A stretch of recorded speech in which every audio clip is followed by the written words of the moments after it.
You heard first the people who are going to make the cut in the Union Council of Ministers, and now here they are. We get you the detail that everyone was waiting for. You're watching News Hour Agenda, breaking news. Who got what portfolio? The Ministry of Cooperation created yesterday. If you weren't convinced that it's one of the main focus ministries, guess who's been given responsibility? It's Amit Shah. Let's take you through some of the other ministries, their significance, and who is going to be at the helm of affairs over there. Civil Aviation, Jyotiraditya Scindia. We've got Women and Child Welfare, Smriti Irani. Health and Chemical and Fertilizers being handled by one man, Mansukh Mandavia, who incidentally was MOS, Chemicals and Fertilizers, and has now been given a cabinet rank.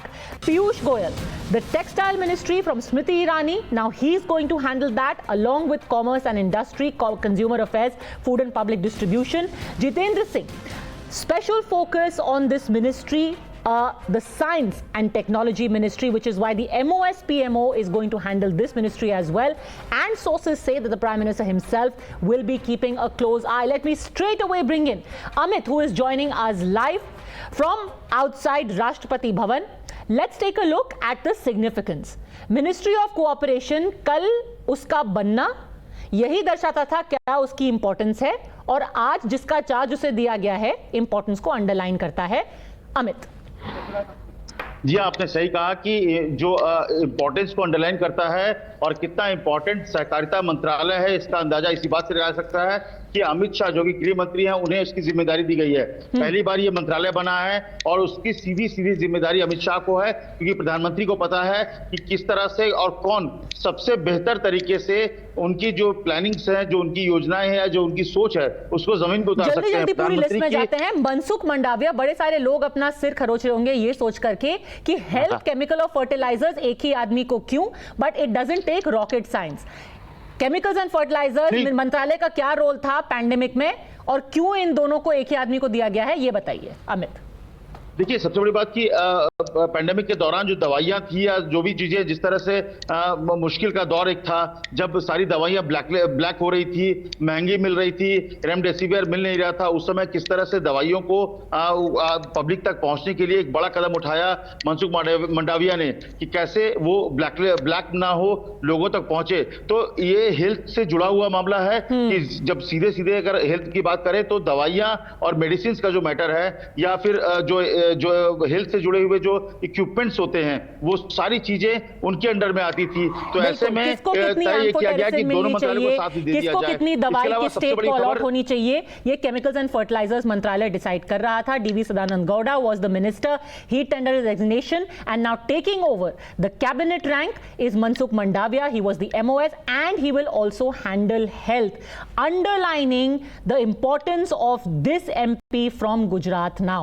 Next, Smriti Irani, women and child welfare, already यही मंत्रालय संभाल रही थी, textiles भी संभाल रही थी, but उनसे वो मंत्रालय ले क्यों लिया गया, और इस मंत्रालय का क्या इंपॉर्टेंस है कि सोल फोकस अब स्मृति ईरानी का इसी पे होगा। अमित देखिए, आप इससे कद बढ़ना है कि कुल मिला के देखिए, स्मृति ईरानी को सिर्फ वुमेन एंड चाइल्ड की तरफ कर दिया गया। उनको कहा, वो एक तरह से भरोसा जताया गया है कि जो वुमेन एंड चाइल्ड वेलफेयर, क्योंकि सरकार की प्रायोरिटी में है कि महिलाओं के का जो उनका अधिकार है वो उनको कैसे मिले, इसके लिए जरूरी था कि फोकस एरिया सिर्फ और सिर्फ यही होना चाहिए। और यही बातें जो प्रेस रिलीज या जो जानकारी मिल रही है कि कहीं से भी किसी भी तरीके से जो उनका फोकस एरिया डाइवर्ट ना हो, महिला और जो बच्चे हैं उनके अधिकार की रक्षा के लिए उनको दिया गया है। और इसीलिए स्मृति ईरानी से टेक्सटाइल मिनिस्ट्री ले लिया गया है, और वो टेक्सटाइल मिनिस्ट्री पीयूष गोयल को दे दिया गया है, और उनके पास सिर्फ वुमेन एंड चाइल्ड वेलफेयर है, ताकि सिर्फ और सिर्फ उनका ध्यान महिलाओं के विकास पर हो, महिलाओं के अधिकार पर हो, बच्चों के अधिकार पर हो। एक इंटरेस्टिंग बात यहां पर जोड़ना चाहूंगी। जनरली एक धारणा होती है that women and child development में महिला मंत्री ही होती हैं, बट यहां पर MOS, और ये बहुत रेयरली होता है, MOS जो है वो डॉक्टर मुंजापाड़ा महेंद्र भाई को बनाया गया है, जो कोई बहुत डिस्टिंग्विश्ड उनका करियर है। 3 दशकों से for 3 decades he has been a cardiologist, he has been a medical practitioner, so he has been brought in as MOS Women and Child Development. But Ashwini Vaishnav, surprise pick, telecom, IT and railways. क्यों अमित?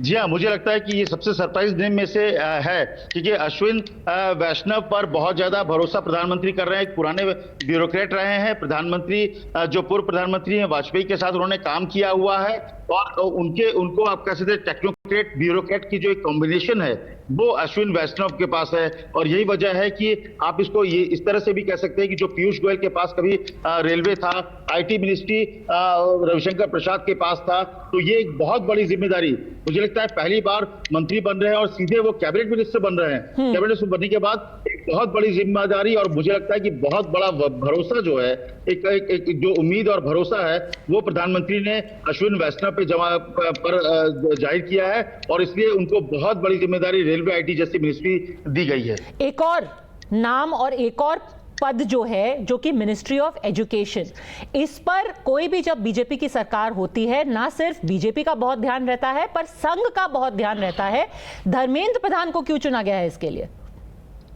देखिए, मुझे लगता है धर्मेंद्र प्रधान युवा मोर्चा से जुड़े हुए रहे हैं, और लगातार वो संगठन से, सरकार से पहले मंत्री बनने से पहले संगठन में बड़ी भूमिका में थे, तो उनका आरएसएस से एक बहुत क्लोज रिलेशन भी रहा है। और ऐसे में जबकि एचआरडी जो एजुकेशन मिनिस्टर, उसके बारे में कहा जाता है कि संघ चाहता है कि उनकी जो बातें हैं उसको सही ढंग से इंप्लीमेंट किया जाए। तो और दूसरी तरफ स्किल मिनिस्ट्री एक ऐसा मिनिस्ट्री है जहां पर लोगों को रोजगार की सुविधाएं हो सकती है। और धर्मेंद्र प्रधान ने पहले भी अपना, अगर देखिए तो पेट्रोलियम मिनिस्ट्री के तौर पे अपने को एस्टेब्लिश किया है कि वो किस तरह से काम कर सकते हैं। तो एक तरह से नई जिम्मेदारी दी गई है कि एजुकेशन में जो संघ का एजेंडा है, जो बीजेपी का एजेंडा है, उसको, क्योंकि पिछले कुछ दिनों में लगभग 2 साल से जब से निशंक को बनाया गया था, तो ये सारी चीजें एक तरह से ठहर सी गई थी, बातें आगे बढ़ नहीं रही थी। तो ऐसे में एजुकेशन पॉलिसी ही ठीक से लागू कर पाए कम से कम, क्योंकि वो एक बड़ी जिम्मेदारी है। इसलिए धर्मेंद्र प्रधान जैसे वरिष्ठ नेता को इसके लिए चुना गया है। वरिष्ठ नेता को चुना गया है। Jyotiraditya Scindia, civil aviation, and this keeping in mind कि अभी disinvestment of Air India, all of these are tricky issues and issues Amit, जो कि सरकार ने बहुत क्लियरली कहा है हम ये करेंगे, ये लॉस मेकिंग एंटरप्राइज ऐसे नहीं चल सकता। देखिए, मुझे लगता है कि सिविल एविएशन मिनिस्ट्री पे क्योंकि हरदीप पुरी के पास था, बहुत ज्यादा फोकस वो नहीं कर पा रहे थे। उनके पास यूडी भी था, सिविल एविएशन मिनिस्ट्री भी था, तो उस चीज को वो उस तरह से हैंडल नहीं कर पा रहे थे। दूसरी बात, क्योंकि डिसइन्वेस्टमेंट की बात जो आप कर रही हो वो बहुत इंपॉर्टेंट है, क्योंकि जो हमारे महाराज के तौर पर जाने जाते हैं एयर इंडिया, उसको एक नए तरीके से डिसइन्वेस्ट करने की कोशिश है। सरकार चाहती है कि ये उनका एक तरह का सिंबल रहा है, भारत सरकार का सिंबल महाराज रहा है एयर इंडिया, तो उसकी जो डिसइन्वेस्टमेंट हो उसको सही ढंग से हो, भारत में जो सिविल एविएशन को किस तरह से आगे बढ़ाना है, और इसलिए मुझे लगता है कि बड़ी जिम्मेदारी। Anurag Thakur, I and B, young minister given a lot of responsibility, I and B और स्पोर्ट्स दोनों दिया गया है उनको अमित। जी हाँ, मुझे लगता है कि ये बहुत बड़ी जिम्मेदारी है कि आईएनबी और के साथ साथ उनको मिनिस्ट्री ऑफ स्पोर्ट्स मिनिस्ट्री दिया गया है। और यूथ हैं, क्रिकेट से जुड़े रहे हैं, क्रिकेट बोर्ड के प्रेसिडेंट रह चुके हैं हिमाचल प्रदेश में, खेल से जुड़ाव रहा है, और उनका स्किल कम्युनिकेशन है वो लोगों से बहुत अच्छी तरीके से। अगर आपको याद हो, जो पिछले कुछ दिनों में फाइनेंस मिनिस्ट्री में जब वो थे, तो जो प्रेस कॉन्फ्रेंस निर्मला सीतारमण करती थी, तो उनका हिंदी में जो प्रेस कॉन्फ्रेंस था वो हमेशा अनुराग ठाकुर करते थे। तो बहुत ज्यादा भरोसा, कभी एक जेटली के करीब माने जाते हैं, लेकिन प्रधानमंत्री मोदी के बहुत ही नजदीकी माने जाते हैं। और इसीलिए just a second while we fix your video issues, let me bring in more names also. Giriraj Singh, rural development, Anurag Thakur, I and B sports, Meenakshi Lekhi, Purushottam Rupala, Jyotiraditya Scindia को दिया गया है civil aviation, he is got civil aviation. Purushottam Rupala who is from Gujarat, so Meenakshi Lekhi, she's been made MOS in External Affairs and Culture Ministry. These are very, very interesting appointments that we have got. Sharad Pradhan, first reaction. Well, I think the allocation of the portfolios have been done since they've been done by the Prime Minister. I think there is there's not too much to read into it, because invariably they are done not on the basis of what a person has experienced. For instance, when you mentioned this famous cardiologist, so it doesn't go with the women and child welfare ministry at all. So it is more of the kind of faith that the Prime Minister has in these people and the expectations that he has from these people. Only time will tell whether they real pass the test or not. That will come later. But for the time being, it's plain and simple like that. And as far as the expansion is concerned, let me tell you, I believe that this has been done more to suit the whims and fancies of the Prime Minister rather than a merit. Because Nirmala Sitharaman, who has failed as a finance minister, continues to be there. Okay. Jaishankar, who is the foreign minister, and the foreign policy, you look at the foreign policy of the country, where we are not friends with any of our neighbors. But he continues. Purushottam So it Rupala, is dairies more- and fisheries. Eventually, it is the Prime Minister's will and the Prime Minister's Okay, whim. since you said Decide. whims, I'll let Sanju Verma of the BJP respond to that. But they are getting in more names, so I'll go back to the breaking news. Sanju Verma, whims and fancies, cosmetic. You know, Padmaja, I just want to say that Narendra Modi has actually married experience with youth in this cabinet.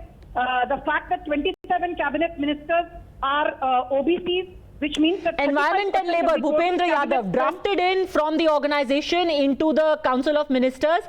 He gets Environment and Labour. And for somebody who was so trusted to be given these ministries, again underlines the importance that this ministry is going to get. Reforms in key sectors like labour have to take place, and environment and industry being balanced. All of that will be encompassed in these ministries that Bhupendra Yadav has got now. Sanju Verma, complete your point. Thank you. Padmaja, what I was saying was that for the first time in post-independence India, at 27, OBC strength in the current cabinet is 35%, unheard of. Last time under UPA, the maximum women ministers were 9. Today you have 11 women council of ministers, including 2 of cabinet rank. So gender parity has been taken care of. We have tried to marry experience with youth. Look at a Bharti Pawar who's about 42 years old, and Okay. then look at Darshana Jardosh who's 60 years old, 18 years apart. But both of them figure in the cabinet. Look at first-time MP from Inner Manipur, Dr. Rajiv Ranjan Singh, who's 68. And Okay. then look at a 34-year-old Nishit Pramanik. They are 34 years I have to go apart. across to Both Amit of now. them- I have to go across to Amit. Bhupender Yadav, labour and environment, Pashupati Paras food processing. Pashupati Paras की थोड़ी देर में बात करेंगे, but labour and environment क्यों अमित भूपेंद्र यादव को? देखिए, मुझे लगता है एनवायरनमेंट मिनिस्ट्री एक ऐसा मिनिस्ट्री है जिसमें अगर आप देखें तो बहुत सारी जो पॉलिसी लेवल की चीज़ें होती है वो बहुत इंपॉर्टेंट होती है. और दूसरी बात, लेबर से जुड़ी हुई अगर आप देखें तो पिछले 1.5 साल में जो कोविड काल में लेबर से जुड़ी हुई कई इश्यूज़ रहे हैं जिसमें कहीं ना कहीं सरकार उस तरह से एक्टिव होते हुए नहीं दिखी. और लोग जिस तरह से लोगों का पलायन हुआ, जो लेबर्स थे उनका पलायन हुआ, उसको लेकर भी कहा गया कि उस वक्त लेबर मिनिस्ट्री ने उस तरह से जो प्रोएक्टिव काम करना चाहिए था वो नहीं किया गया. जो भूपेंद्र यादव है उनकी एक सबसे खासियत है कि एग्जीक्यूशन वो बहुत अच्छा करते हैं. अमित शाह के साथ जब वो संगठन में महासचिव थे तो वो एक जो अच्छे फॉलोअर हैं जो एग्जीक्यूशन बहुत अच्छा करते हैं, इसलिए उनको इस मंत्रिमंडल में शामिल किया. अमित शाह अक्सर चाहते थे कि जब तक वो रहें तो वो संगठन में रहें, अब सरकार में वो हैं. लेकिन इसलिए लेबर का, क्योंकि लेबर का एक ऐसा इशू है जो सीधे एक आम आदमी जो गरीब तबका से जुड़ा हुआ मैटर है और वहाँ पर उसमें एक नाराज़गी जो है उसको कैसे दूर की जाए, उनको कैसे शांत किया जाए. और खास है कोविड एरा में, क्योंकि आने वाला वक्त है जब थर्ड वेव की भी बात आ रही है, तो ऐसे में लेबर्स को एक बड़ा जो ट्रांजिशन होता है त्रिपाठी जी, आई थिंक पर्यावरण मंत्रालय also we should focus on, not only because ये मंत्रालय भूपेंद्र यादव को दिया गया है, बट उसके जो मिनिस्टर और एमओएस दोनों थे उन्होंने रिजाइन किया और अब भूपेंद्र यादव को ये रिस्पॉन्सिबिलिटी दी गई है. किरण रिजिजू को कल्चर मिनिस्टर भी बनाया गया है. हर्षवर्धन त्रिपाठी जी. पंजाब में एक बड़ी महत्वपूर्ण टिप्पणी है जिसको मैं करना चाहूंगा, और मुझे लगता है कि वो महत्वपूर्ण टिप्पणी है हेल्थ मिनिस्टर को लेकर, मनसुख मांडविया जी को लेकर. क्योंकि आपने पहले भी अभी अमित के साथ डिस्कस किया तो बताया कि कैसे दवाओं को और दूसरी चीजों के लिए बहुत जरूरी होता है, उन्होंने जो काम किया. लेकिन 18 मई नितिन गडकरी और मनसुख मांडविया स्वदेशी जागरण मंच की एक बैठक में थे और उसमें नितिन गडकरी ने ढेर सारे सुझाव दिए कि कैसे देश में वैक्सीन का प्रोडक्शन बढ़ाया जा सकता है. वो देर से आए थे, उनको पता नहीं था कि मनसुख मांडविया पहले उसी बैठक में ये सब बता चुके थे कि देश में 12 प्लांट शुरू कर दिए गए हैं जहां से वैक्सीन का प्रोडक्शन शुरू हो चुका है. और बाद में दूसरे दिन जब उनको पता चला तो उनको माफी मांगनी पड़ी और उन्होंने कहा कि हमने ध्यान नहीं दिया था कि ये सारा काम हमारी अपनी सरकार ने और मनसुख मांडविया ने किया है, और जो प्लांट जिनको वैक्सीन का प्रोडक्शन करना था उनको जिस तेजी में वो सब अप्रूवल्स दिए गए, वो कमाल का काम था। ये सारा काम जिसको हम कहते हैं कि जब ये नितिन गडकरी ने कहा तो कई विपक्षी दलों के नेता कूद पड़े कि देखिए गडकरी जी कह रहे हैं, ये भी सरकार नहीं सुन रही है, लेकिन उस काम को चुपचाप बिना किसी हाईलाइट किए हुए, बिना किसी प्रेस में गए हुए, ये काम मनसुख मांडविया ने जब चाइनीज वायरस चरम पर था तब किया था। तो मुझे लगता है कि जब हम इस सरकार के मिनिस्ट्री और पोर्टफोलियो की बात करते हैं तो इस तरह के जो उदाहरण है Juhi Singh, performance being rewarded, and let me also tell you that culture minister, the ministry has gone to Kiran Rijiju, but that's not the only one. It is also tourism and Northeast, which means that there is a concerted push. Remember, the government first created a ministry for Northeast, and now they have also sent out a message that we want to push the development and the tourism to Northeast further, and the charge for that has been given altogether to Kiran Rijiju, who incidentally also represents the area. He is an MP, of course, from Arunachal Pradesh. But जो हर्षवर्धन त्रिपाठी बता रहे हैं जूही सिंह कि चुपचाप जो लोग काम कर रहे थे उनको रिवॉर्ड भी किया गया है क्योंकि काम बोलता है। जूही Singh, Padmaja, we have faced a disastrous management by the central government of the health sector. The economy is in shatter. So yes, it's the prerogative of the Prime Minister, and questions are being raised that he should bring in new people, and policy implementation, intervention or policy formulation has been faulty. So good for the optics, and I hope they deliver. You've rightly said that there are ministries which are extremely important, which were not performing. When we talk of the health ministry, then the minister was busy trolling someone. When we talk of the I&B, then the minister was making serious issues non-serious. We also have a minister who was carrying on publicity of non-scientific issues. So it's really up to the Prime Minister, but I still think it's optical. And but I love the picture of the women, all of them standing. Even if it's optical, I think it's a great picture. Okay, Sarbanand Sonowal, what is Sarbanand Sonowal getting, Amit? उनका भी आ गया है? Yes, Sonowal को मिला है ports, shipping and waterways. उसमें ये भी उसकी वजह दी गई है कि बाय गिविंग दिस एक्सपीरियंस, क्योंकि उनका पास एडमिनिस्ट्रेटिव एक तरह से एक्सपीरियंस था कि ब्रह्मपुत्रा को लेकर उन्होंने जिस तरह का काम किया था, और इसे और खास करके नॉर्थ ईस्ट में वहाँ पर बहुत बड़ी पोटेंशियल है आयुष सेक्टर में, तो इसीलिए उनको जो दिया जा रहा है वो ministry of ports, shipping and waterway जो दिया गया है वो सर्बानंद सोनोवाल को दिया गया है। और आयुष भी उन्हें दिया गया है? आयुष भी सर्बानंद सोनोवाल को दिया गया है? आयुष भी, जी हाँ, आयुष भी उन्हें दिया गया है। Okay, interesting. In fact let me get you. Ayush मंत्रालय भी दिया गया, उसकी वजह मानी गई है कि नॉर्थ ईस्ट में एक। हाँ जी, बोलिए बोलिए। नहीं, क्योंकि उसकी वजह दी गई है कि North East has a huge potential in AYUSH sector, this is also an area where his experience will help. उसमें कहा गया कि नॉर्थ ईस्ट में आयुष सेक्टर में बहुत काम है, और क्योंकि वो जो सर्बानंद सोनोवाल हैं वो एक एक्सपीरियंस्ड आदमी है, तो वो इस सेक्टर में भी अच्छा काम कर सकते हैं, और यही वजह है कि आयुष मंत्रालय भी उन्हें दिया गया है। Okay, Sudhindra Bhadoria ji, of the names that we have seen so far, one thing that also stands out, looking at the state-wise, of course, we're talking about portfolios, we'll still see what the big names from Uttar Pradesh get, but purely in terms of representation, your thoughts? You see, as far as the representation is concerned and the list आ चुका है, list आ चुका है। Sorry to interrupt you. Let's go across to Amit. मंत्रियों का list आ चुका है। मैं आपको जी हाँ, लिस्ट आ चुका है जिसमें Rajnath Singh minister of defence, Amit Shah को होम मिनिस्ट्री के साथ साथ minister of cooperation, Nitin Gadkari को ministry of road transport and highways, Nirmala Sitharaman ministry of finance and ministry of corporate affairs, इसके अलावा जो है वो नरेंद्र सिंह तोमर को ministry of agriculture and farmers welfare, Subrahmanyam Subrahmanyam Jaishankar को external affairs ministry, Arjun Munda tribal ministry, Smriti Irani जैसा कि पहले बताया चुका है कि वुमेन एंड चाइल्ड वेलफेयर है, पीयूष गोयल को commerce and industry, ministry of consumer affairs, food and public distribution and ministry of textile, Dharmendra Pradhan ministry of education और ministry of skill development and entrepreneurship, Pralhad Joshi को ministry of parliamentary affairs, ministry of coal and ministry of mines Pralhad Joshi को दिया गया है, जो पहले से था उनके पास। नारायण राणे को मिला है ministry of micro small and medium enterprises. Sarbananda Sonowal को, हाँ जी हाँ, जो आप सोनोवाल हैं उनको ports, shipping, waterways and ministry of Ayush. Mukhtar Abbas Naqvi ministry of minority affairs, जो कि पहले से था उनके पास।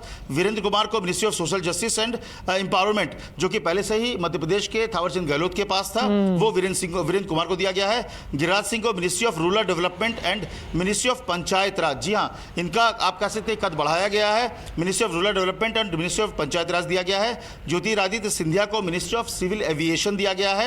रामचंद्र प्रसाद सिंह को मिनिस्ट्री ऑफ स्टील दिया गया है। अश्विन वैष्णव को railway communication, ministry of communication and ministry of electronics and IT दिया गया है। पशुपति पारस को ministry of food processing and industries, जो कि पहले भी रामविलास पासवान के पास था। गजेंद्र सिंह शेखावत को जल शक्ति पहले भी था और उनको कंटिन्यू रखा गया है। किरण रिजिजू को ministry of law and justice, जी हाँ, ये बड़ी खबर है, किरण रिजिजू को ministry of law and justice बनाया गया है। बड़ी खबर है, जैसे कि big news for our viewers who are catching up right now, ministry of law and justice which was with Ravishankar Prasad goes to Kiren Rijiju. Yes, carry on Amit. Big news, we should break this. जी, Rajkumar Singh, the new law minister is Kiren Rijiju. Energy, this is big breaking of the moment. Yes, जी हाँ, हरदीप सिंह पुरी को ministry of petroleum, natural gas and ministry of housing urban development के साथ petroleum दे दिया गया है। मनसुख मंडाविया को health, family welfare and ministry of chemical fertiliser, जो कि हमने पहले ही ब्रेक कर दिया टाइम्स नाउ में। इसके अलावा Bhupender Yadav ministry of environment, forest and climate change and ministry of labour. Mahendranath Pandey को ministry of heavy industry, Mahendranath Pandey पहले एमएस स्किल इंडस्ट्री में थे, जिन्हों के अब हेवी इंडस्ट्री में दिया गया है।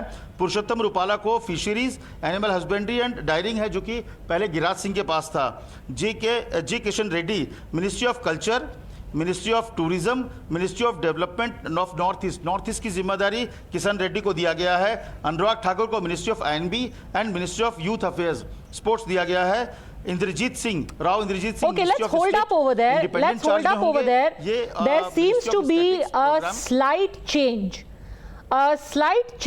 Or there, I think we should just hold up there, Amit, because G Kishan Reddy को culture, tourism और नॉर्थ ईस्ट रीजन का डेवलपमेंट बताया जा रहा है इस लिस्ट में, और लॉ मिनिस्ट्री किरण रिजिजू को बताई जा रही है। पर पहले जानकारी थी कि किरण रिजिजू को कल्चर, टूरिज्म और नॉर्थ ईस्ट दिया जा रहा है। लॉ मिनिस्ट्री पे अभी देखते हैं, let's get more clarity on that. But बताइए, अनुराग ठाकुर जी, राष्ट्रपति भवन से ये रिलीज आया है, प्रेस रिलीज है, वो मैं आपको बता रहा हूं कि मुझे लगता है कि इसकी ज्यादा ऑथेंटिक माना जाना चाहिए। तो जब जो इंडिपेंडेंट चार्ज हैं, जैसे हाँ, अब उन पर देखना चाहिए, जैसे कि राव इंद्रजीत सिंह को स्टेट में मिला है statistics and programme implementation, minister of state of the ministry of planning मिला है, एंड कोऑपरेट अफेयर्स। इसके अलावा डॉक्टर जितेंद्र सिंह जो हैं, उन्हें साइंस एंड टेक्नोलॉजी का मिला है, अर्थ एंड साइंस। इसके अलावा पीएमओ जो पहले भी वो देख रहे थे, प्रधानमंत्री कार्यालय को देखते थे। इसके अलावा personal and grievance pension, ministry of state department atomic energy, ये वो लगभग उनकी वही सारी पुरानी मंत्रालय को रिपीट किया गया है। इसके अलावा मिनिस्ट्री ऑफ स्टेट में श्रीपद नाइक को ports, shipping, waterways and Ministry of Tourism. Okay, so before we go to MOS, let us just quickly recap, I think, Amit, क्योंकि कुछ बहुत बड़े यहाँ पर जो मिनिस्ट्रीज हमने रिकैप की थी, आई थिंक एक बार क्लैरिफाई कर देते हैं कि किरण रिजिजू और जी किशन रेड्डी और अनुराग ठाकुर, इनके एक बार फिर से रिइटरेट कर देते हैं क्या उनकी मिनिस्ट्रीज हैं। जो कि जी किशन रेड्डी को, let us just रिटरेट, culture tourism north east दिया गया है, लॉ दिया गया है किरण रिजिजू को। नाउ गो ऑन, एमओएस बताइए। राव इंद्रजीत सिंह, डॉक्टर जितेंद्र सिंह आपने बता दिया है। Moving on to Shripad Naik. बड़ी खबर है अपने आप में। जी बताइए। जी हाँ, नहीं, श्रीपद नायक और फग्गन सिंह कुलस्ते का बता दिया था। प्रहलाद सिंह पटेल जो है वो जल शक्ति में एमओएस बनाया गया है। इसके अलावा फूड प्रोसेसिंग में भी एमओएस रहेंगे प्रहलाद सिंह पटेल। जो अश्वनी कुमार चौबे जो कि पहले एमओएस हेल्थ थे, उन्हें consumer affairs, food and public distribution में एमओएस बनाया गया है। इसके अलावा environment, forest and climate change में भी एमओएस बनाया गया है अश्वनी चौबे को। अर्जुन राम मेघवाल, उन्हें पार्लियामेंट अफेयर्स में, पहले भी वो पार्लियामेंट अफेयर्स में एमओएस थे। इसके अलावा मिनिस्ट्री ऑफ कल्चर में उनको एमओएस बनाया गया है। VK Singh, general VK Singh, उन्हें रोड ट्रांसपोर्ट में, पहले भी वो थे रोड ट्रांसपोर्ट में, अभी फिर से उनको रोड ट्रांसपोर्ट में ही एमओएस बनाया गया है। इसके अलावा सिविल एविएशन में, जी हाँ, उनमें एक एडिशन किया गया है कि सिविल एविएशन में एमओएस बनाया गया है जनरल वीके सिंह को। कृष्ण पाल जो कि हरियाणा से आते हैं, उन्हें मिनिस्ट्री ऑफ पावर और इसके अलावा मिनिस्ट्री ऑफ हेवी इंडस्ट्री में एमओएस बनाया गया है। दानवे राव सिंह हैं जो कि महाराष्ट्र से आते हैं, उन्हें MOS railway, MOS coal and MOS mines बनाया गया है। रामदास अठावले, उनको सोशल जस्टिस में पहले से ही वो एमओएस थे, वो अभी भी उसी में कंटिन्यू करेंगे। जी हाँ, निरंजन ज्योति, उन्हें ministry of consumer affairs, food and public distribution and ministry of rural development में एमओएस बनाया गया है। Sanjeev Balyan, ministry of steel में, मिनिस्ट्री ऑफ फिशरीज में, मिनिस्ट्री स्टील नहीं, ministry of fisheries, animal husbandry and dairying, ये पहले भी उसी में थे। संजीव बालियान पहले भी एनिमल हस्बेंड्री, फिशरीज में ही थे एमओएस, और अभी भी वो उसी में कंटिन्यू करेंगे। नित्यानंद राय भी वही हैं, नित्यानंद राय जो कि एमओएस होम थे, उन्हें होम मिनिस्ट्री में ही, जी हाँ, एमओएस होम में ही है। पंकज चौधरी को फाइनेंस में बनाया गया। ये बड़ी खबर है, पहले बड़ी खबर है। अनुराग ठाकुर थे। पंकज चौधरी जो कि उत्तर प्रदेश से आते हैं, उनको एमओएस फाइनेंस बनाया गया है। I think this is very important. जी अमित, आगे। अनुप्रिया पटेल को कॉमर्स में एमओएस बनाया गया है। पहले वो एमओएस हेल्थ रह चुकी है, अनुप्रिया पटेल, उनको एमओएस कॉमर्स बनाया, कॉमर्स एंड इंडस्ट्री, ये मुझे लगता है कि हेल्थ रह चुकी है, कॉमर्स बनाया गया है। एसपी सिंह बाघेल को लॉ एंड जस्टिस में डाला गया है। आप कह सकते किरण रिजिजू के साथ लॉ एंड जस्टिस में एमओएस रहेंगे एसपीएस बघेल, जो कि एससी में आते हैं, उत्तर प्रदेश से आते हैं। राजीव चंद्रशेखर, इन्हें स्किल डेवलपमेंट में एमओएस बनाया गया है। इसके अलावा ये आईटी में, इनको ये एक्सपेक्ट किया जा रहा था कि राजीव चंद्रशेखर, क्योंकि आईटी के बहुत ही धुरंधर माने जाते हैं, तो उनको एमओएस आईटी में दिया गया है। शोभा करांदलाजे जो हैं, उनको एग्रीकल्चर और फार्मर्स वेलफेयर में एमओएस बनाया गया है। भानु प्रताप सिंह वर्मा, उन्हें माइक्रो एमएसएमई में एमओएस बनाया गया है। दर्शना जोरदोश जो कि गुजरात से हैं, उनको टेक्सटाइल में, sorry to interrupt you Amit, but I think इसमें कुछ बड़े बड़े नाम और बड़े बड़े मंत्रालय जो मेरे को दिख रहे हैं। एक नाम मैं हाईलाइट करना चाहती हूं, निशीथ प्रामाणिक जो यंग एमपी आए हैं वेस्ट बंगाल से, उनको काफी बड़ी रिस्पॉन्सिबिलिटी दी गई है। एमओएस होम और एमओएस स्पोर्ट्स दोनों बनाया गया है। आखिरी नाम है फहरिस्त में, पर रिस्पॉन्सिबिलिटी काफी बड़ी है निशीथ प्रामाणिक को। जी, आपने सही कहा कि पूरी लिस्ट में सबसे अगर देखें तो 45वें नंबर पे उनका नाम है, निश्चित प्रामाणिक है। लेकिन जिम्मेदारी अगर की बात करें तो एमओएस होम और MOS youth affairs and sports, ये अपने आप में बहुत बड़ी चीज होती है। इनफैक्ट एक और नाम मैं यहाँ हाईलाइट करना चाहती हूँ, डॉक्टर सुभाष सरकार बांकुरा से आते हैं, उनको भी काफी बड़ा मंत्रालय दिया गया है। मिनिस्ट्री ऑफ एजुकेशन में एमओएस बनाया गया है। और अगर हम नाम देखें यहाँ पे तो जो अजय कुमार हैं, उनको दूसरा एमओएस होम बनाया गया है। Very very interesting choices. MOS home दो मेरे को दिख रहे हैं यहाँ पे। एक एमपी आते हैं उत्तर प्रदेश से अमित, और दूसरे एमपी आते हैं वेस्ट बंगाल से। दोनों नए नाम, एमओएस होम, बड़ी जिम्मेदारी। जी हाँ, मुझे लगता है कि बंगाल में तो इसलिए भी ज़रूरी है क्योंकि बंगाल में जिस तरह से एक लड़ाई लड़ी जा रही है ममता बनर्जी के खिलाफ, वहाँ पर उस तरह से एक अच्छा मैसेज देने के लिए है कि वहाँ के जो कार्यकर्ता हैं और जो तमाम लोग हैं उनके लिए कि डरने की ज़रूरत नहीं है। उनके बंगाल के बीच से एक एमओएस होम है, तो एक अच्छा मैसेज देने के लिए मुझे लगता है प्रामाणिक को बनाया गया है और एक अच्छा संदेश जाएगा भी वहाँ पर। लेकिन अजय कुमार को भी बनाया गया है, ये भी बहुत इंपॉर्टेंट है। और देखिए कुल मिला के अगर देखिए और एक और देखिए मीनाक्षी लेखी जिनको पहली बार कैबिनेट में लुक इन दिया गया है, काफी prestigious portfolio, MOS external affairs and ministry of culture, but MOS external affairs बड़ी रिस्पॉन्सिबिलिटी है। जी हाँ, दोनों चीज मुझे लगता है बहुत, जी हाँ, MOS एक्सटर्नल अफेयर्स अगर आपको देखें तो जनरल VK सिंह का जो एक तरह से कद बड़ा हुआ था जब वो उनको MOS एक्सटर्नल अफेयर्स दिया गया था, और उस समय अरब कंट्रीज में जो इराक की लड़ाई चल रही थी उस दौरान भारत के लोगों को कैसे बचा के लेके आए थे जनरल VK सिंह। और वो एक ऐसा पोर्टफोलियो है MOS, अगर आप भले ही एक्सटर्नल अफेयर्स में रहे, वो आपको एक फ्यूचर के लिए एक बड़ा एक रिस्पॉन्सिबल लीडर्स के तौर पर रिस्पॉन्सिबिलिटी देता है। और मुझे लगता है एक बहुत बड़ा मौका होगा मीनाक्षी लेखी के पास कि अपने आप को प्रूव करे, और इसलिए बहुत बड़ी जिम्मेदारी उनको दी गई है MOS एक्सटर्नल अफेयर्स के लिए। एक और बड़ी जिम्मेदारी दी गई है जिनको पहली बार मंत्रिमंडल में लिया गया है। अजय भट्ट नैनीताल से आते हैं, पहाड़ी नेता हैं, और उनको MOS डिफेंस दिया गया है, MOS टूरिज्म भी दिया गया है। ये काफी इंटरेस्टिंग चर्चा होगी क्योंकि कंसिडरिंग जो हमारे CDS हैं वो भी उत्तराखंड से हैं, नेशनल सिक्योरिटी एडवाइजर, और अब MOS भी। अमित, और नहीं, उसमें एक चीज़ है, मतलब अगर आप उत्तराखंड की बात करें तो ये आमतौर पे दिखाते हैं कि उत्तराखंड में लगभग हर परिवार से एक व्यक्ति जो है वो फौज में होता है, तो वहाँ पर उत्तराखंड में फौज से जुड़ाव जो है वो बहुत ही नेचुरल चीज़ें होती हैं। ऐसे में अगर अजय भट्ट को MOS डिफेंस दिया जा रहा है तो आप कह सकते हैं कि उनके लिए बहुत अपॉर्चुनिटी है, क्योंकि उनके इलाके के मैक्सिमम लोग कोई ना कोई परिवार का एक व्यक्ति जो होता है वो फौज से जुड़ा होता है, तो फौज की समस्याएं, फौज की ज़रूरतों को जितने बेहतर तरीके से अजय भट्ट समझ पाएंगे, मुझे लगता है कोई दूसरा MOS शायद ना समझ पाए। तो ये भी एक वजह है कि अजय भट्ट को डिफेंस दिया गया है। मुझे लगता है कि जो मैं लिस्ट देख रहा हूं कि प्रधानमंत्री मोदी ने बहुत ही सोच समझकर एक एक व्यक्ति के पूरे जो उनके एक तरह से पूरे उनके बारे में जानने के बाद उनकी खासियत क्या है, क्या कमियां हैं, क्या स्ट्रेंथ है, इन सारी चीज़ों को देखकर ही पोर्टफोलियो बांटा है। और इसीलिए भट्ट को इतनी बड़ी जिम्मेदारी दी है, क्योंकि वहां पर डिफेंस जो है वो उन लोग एक और देखिए जो MOS माइनॉरिटी अफेयर्स हैं, जॉन बारला बेहतर समझ पाएंगे, जो ट्राइबल लीडर हैं, उनको नकवी जी के साथ माइनॉरिटी अफेयर्स में MOS बनाया गया है। और इंटरेस्टिंग ऑल्सो बिकॉज पांच या 4 माइनॉरिटी फेसेस इस बार लिए गए टोटल। अमित, जी हाँ, और मुझे लगता है इसलिए उनको जोड़ा गया है ताकि कम से कम आप जिस कम्युनिटी से आते हैं, कम से कम जिस माइनॉरिटी से आते हैं, तो वहाँ की चीज़ों को आप ज़्यादा बेहतर तरीके से समझ पाएंगे। और इसीलिए पहले ही बताया गया था कि 5 माइनॉरिटीज़ हैं, जो कि 2 बुद्धिस्ट हैं और तमाम लोग जो है मुस्लिम्स हैं, नकवी जी हैं।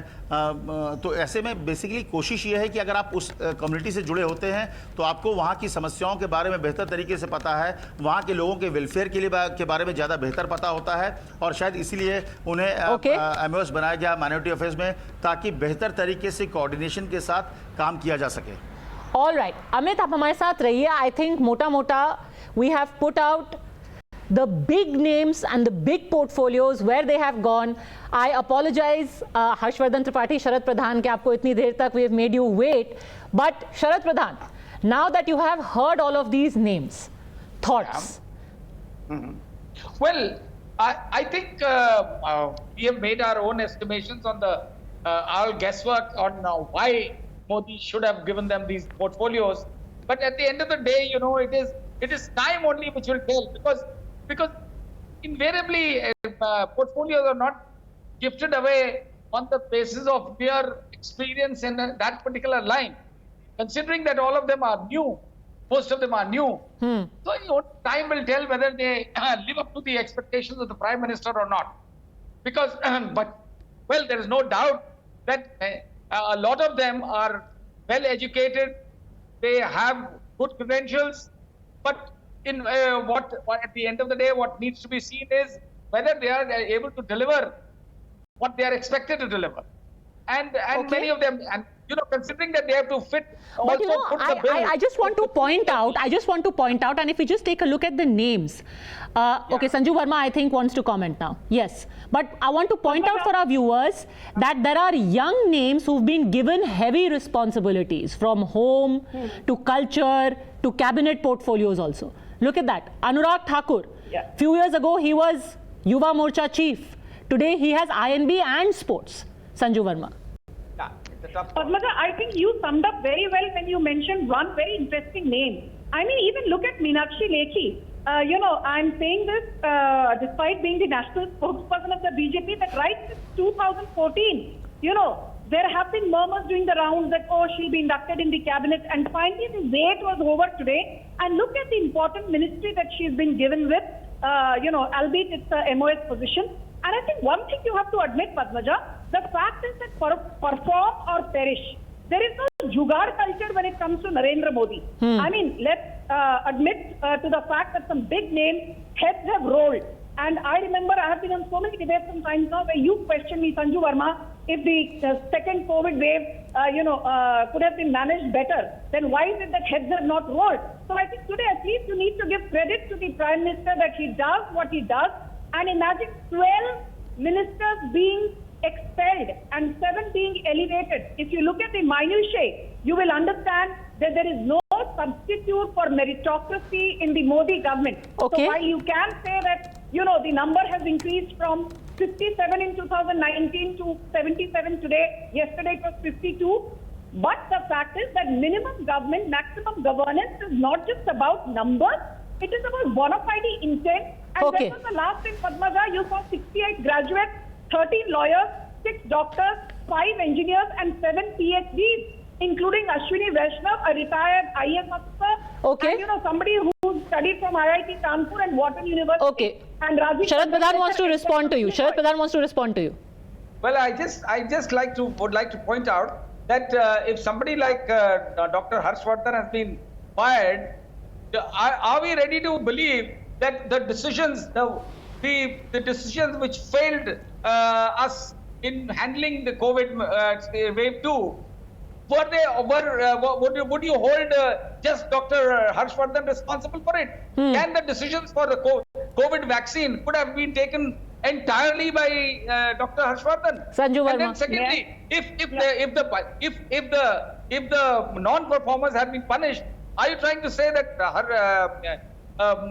Ravi Shankar Prasad was a non-performer? Okay, Sanju Verma. Javadekar was a non-performer. Are you trying to say that? We heard you. Who's We heard Padmaja. ready to believe that? Okay. Padmaja, what I fail to understand is that the lobby which tries to put every blame comes to COVID second wave, this is the same lobby which will not admit to the fact that we vaccinated more than 35.5 crore people with the first dose, which is equal to 36% of the adult population with the first dose and 26% of the overall population of India. If you can't give Narendra Modi credit when he deserves it, why is it that when heads roll, you say, oh, Okay. why should Narendra Modi not take the responsibility? You cannot have your cake and eat it too. मतलब credit देने की बात आए तो नरेंद्र मोदी को आप एक पैसे का credit नहीं दोगे. But जब बात आती है to take the onus of responsibility, you will say Modi should take the entire responsibility. Okay. I repeat, Why Narendra punish Modi the heads minister? cabinet, but individual ministers also need to perform. Narendra Modi is the CEO of the cabinet, but individual ministers need to perform. That's the message, loud and clear. जुगाड़ Okay. वाला culture नहीं चलेगा. Perform and perish is the new mantra of the Modi government. Okay, anyway, it is appraisal season. सबका appraisal आया, कुछ का promotion हुआ, कुछ को pink slip मिल गई. Harshvardhan Tripathi. But I want to focus on Uttar Pradesh because this was meant to be talking about Uttar Pradesh. Just taking a look at the portfolios. BL Verma, MOS, Development of Northeast, Minister of State in Ministry of Cooperation. Amit Shah के साथ काम करेंगे BL Verma, Rajya Sabha MP हैं उत्तर प्रदेश से. अजय मिश्रा खेड़ी से आते हैं, MOS home बनाया गया है, big. Pankaj Chaudhary MOS finance बनाया गया है. It's quite clear that the 400 plus seats are pulling their weight in the Council of Ministers. नहीं पद्मजा, ये बहुत इसको कहते हैं कि आपने अंडरलाइन कर दिया. और अगर हम इसको थोड़ा गहरे जाके समझें, गोरखपुर से सटी हुई महाराजगंज की जहां से वो जीतते हैं पंकज चौधरी, कई बार के सांसद हैं, और नेपाल से सटा हुआ वो इलाका है. लखीमपुर खीरी शाहजहांपुर के पास, यानी जितिन प्रसाद को जो लोग, जब हम लोग टीवी बहस पर बैठे थे तो कहा गया कि देखो भाजपा के पास ब्राह्मण चेहरा ही नहीं है, तो इसलिए जितिन प्रसाद को लेकर आ गए. तो भूमिका किसकी क्या होगी स्पष्ट है. लखीमपुर खीरी से सांसद अजय मिश्रा को बनाया.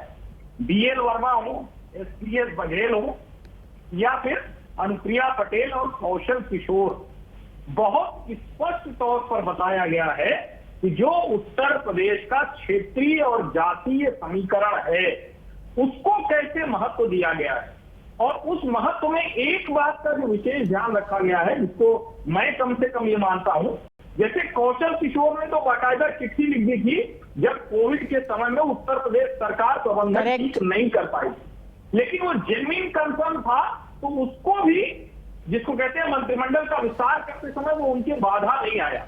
और एक और जरूरी बात मैं करना चाह रहा हूं कि हम लोग ढेर सारी मंत्रालयों की बात कर रहे थे, जो सबसे नया मंत्रालय बना है सहकारी मंत्रालय, जिसको गृह मंत्रालय के साथ साथ अमित शाह जी संभालेंगे।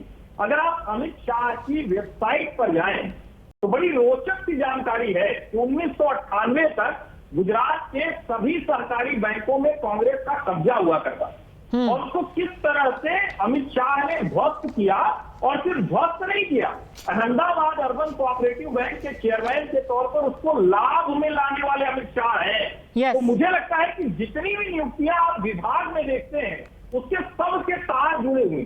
जैसे धर्मेंद्र प्रधान पेट्रोलियम मिनिस्टर के तौर पर अच्छा कर रहे थे, लेकिन एजुकेशन में रमेश पोखरियाल निशंक 23 विश्वविद्यालयों के कुलपति नहीं रखे जा सके।